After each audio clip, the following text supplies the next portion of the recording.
souffrance survient, elle nous oblige à affronter la vie d'une manière différente de ce que nous avons fait habituellement. On dit que vivre, c'est souffrir et que survivre, c'est trouver un sens à la souffrance. Cet homme, de 35 ans, est né normalement. Ses deux jambes fonctionnaient correctement jusqu'à ce qu'un jour, il y a 20 ans, alors qu'il revenait de l'école, une chose incroyable se produise qui allait lui faire perdre ses deux jambes au bout d'un certain temps. Il nous raconte ce qui s'est passé.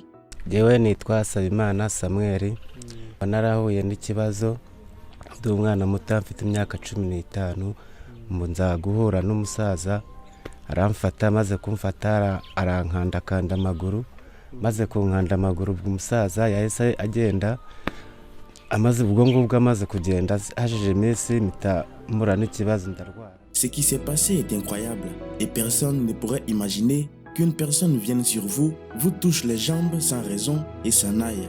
Après le départ de l'homme qui l'a touché, les jambes de cet homme n'ont plus jamais été les mêmes. Elles ont commencé à lui faire mal et il ressentait une douleur insupportable.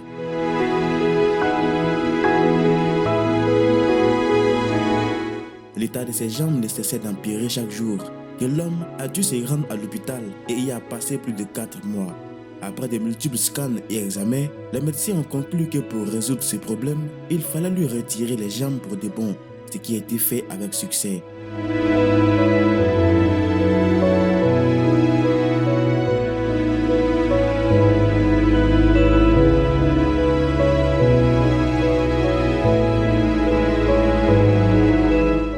On dit que dans cette région, celui qui lui a fait ça était un sorcier et qu'il avait pris la vie de nombreuses personnes et que chaque fois qu'il touchait le ventre d'une femme enceinte, celle-ci n'avait plus de grossesse après quelques jours. Le seul secret pour ne pas être affecté par lui était de courir pour sauver sa vie après l'avoir vu venir vers soi. Et le petit Samuel ne l'avait jamais su. S'il avait connu ce secret avant, il aurait sauvé ses jambes. Naratekerezaga ko nadapfa nanja uko nzamera kose nazamwishyura birangira umusaza nawe apfuye. Il dit qu'il ne pardonnera jamais à ce vieil homme et qu'il était déçu de le voir mourir sans pouvoir s'y venger. Il avait juré de faire payer le vieil homme pour ce qu'il avait fait. Mais comme il était occupé à avoir ses plans, le vieil homme a finalement été déclaré mort.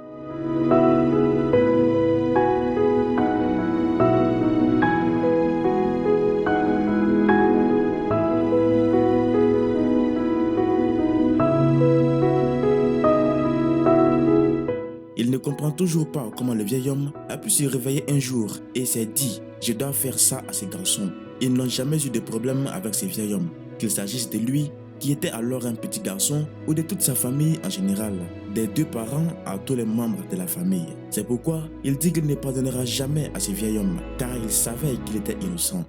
Ubuzima nyine naje kubwakira ndavuga ati nta kundi nyine bibaye byabaye, ngomba kubaho nyine uko Imana ibishaka. Umutima nkabati kuva umukecuru wanjye akiriho azajya agomeza nyine utwabonye nyine nturyeho, nkabati ikibazo nahura nacyo nuko yazitaba Imana nkasigara nandavura, ariko kugeza na n'ubu Imana iracyamubeshejeho nanjye iracyambeshejeho, nicyo kintu nshimira Imana. Il s'est inquiété et disait que sa vie touchait à sa fin après avoir perdu ses deux jambes d'une manière mystérieuse. Mais il s'est ensuite souvenu qu'il avait une mère attentionnée et aimante qui était toujours là pour lui. Elle a toujours été là pour l'homme depuis le premier jour et le soutient toujours même s'il a grandi. La mère prend toujours soin de son garçon de plusieurs façons.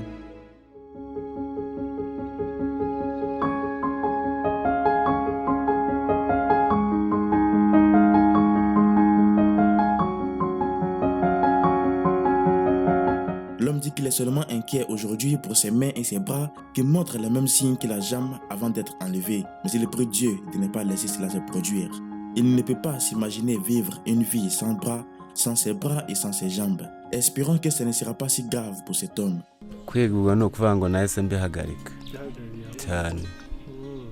Cette tragédie s'est produite alors qu'il étudiait à l'école secondaire. Et perdre ses jambes signifiait perdre sa concentration. Et bien sûr, il a fini par abandonner l'école et il dit que cela a affecté toute sa vie.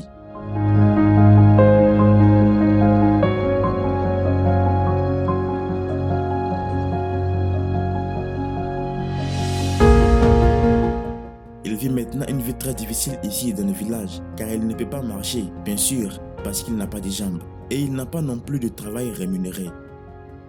Il se déplace d'un endroit à l'autre et chaque fois qu'il est fatigué, des personnes doivent venir et le soulever en raison de ce qui lui est arrivé dans sa jeunesse. Cela l'affecte encore aujourd'hui de différentes manières et le fait qu'il n'ait aucun travail rend sa vie encore plus difficile. nkaba nabona nk'uburyo nabaho nkabona yenda nk'uko nabona nk'insimburangingo yenda nanjye nkayarya. Si possible, il dit que les prothèses l'aideraient.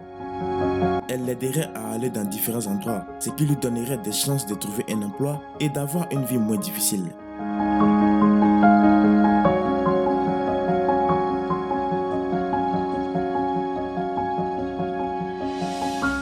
Mais comme les prothèses sont beaucoup trop chères, il suggère qu'un fauteuil roulant pourrait aussi l'aider, en attendant que les prothèses soient disponibles comme solution à long terme.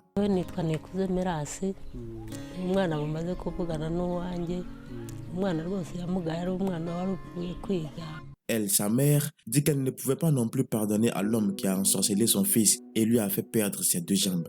Le garçon était un enfant vif et très ambitieux, et la mère savait qu'il avait quelque chose de spécial en lui. Mais le vieil homme méchant n'a jamais voulu que le garçon réalise son rêve et de donner le meilleur de lui-même.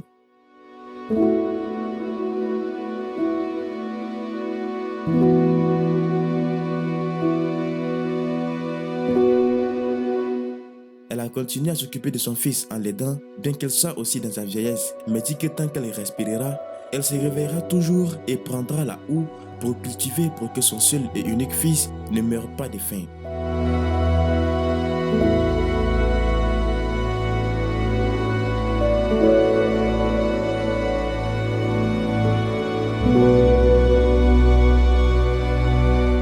Elle était profondément attristée par ce qui est arrivé à son fils, mais s'est réjouie le jour où elle a appris que celui qui avait fait cela à son fils était dans un état critique. Et à raison de la façon dont il était une mauvaise personne, quand il est tombé malade, personne n'a jamais rendu visite à ce vieil homme. Il est tombé malade et personne n'était là pour le soutenir jusqu'au jour où il est mort et est allé directement en enfer comme il le pense.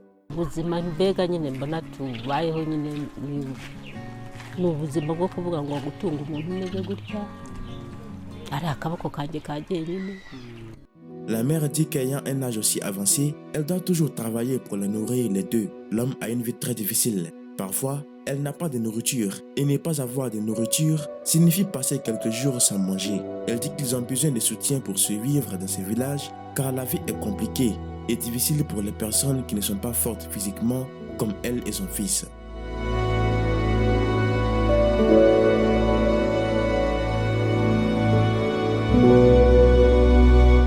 Elle est une vieille femme travailleuse et demande qu'avec un peu de capital, elle et l'homme vont coopérer et travailler pour la famille.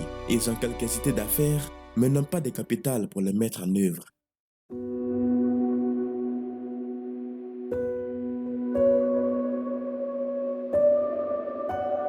Donc la mère et cet homme ont besoin de beaucoup pour survivre. Elle dit que la priorité est son fils. Il a d'abord besoin d'une prothèse pour l'aider à se déplacer librement.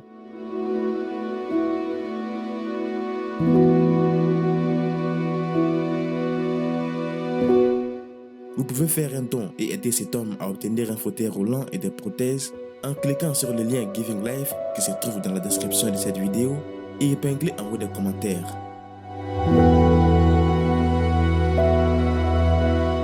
Garder son calme et continuer à vivre, comme le dit le vieil adage, semble plus facile à dire qu'à faire. Mais c'est dans ces situations qu'il est encore plus important de garder les pieds sur terre et de cultiver sa paix intérieure.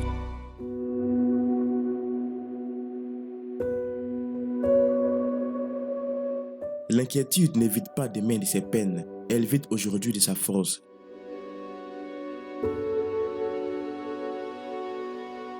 Merci de toujours suivre Afro-Mars Français. Je m'appelle Beckham, à la prochaine et que Dieu vous garde.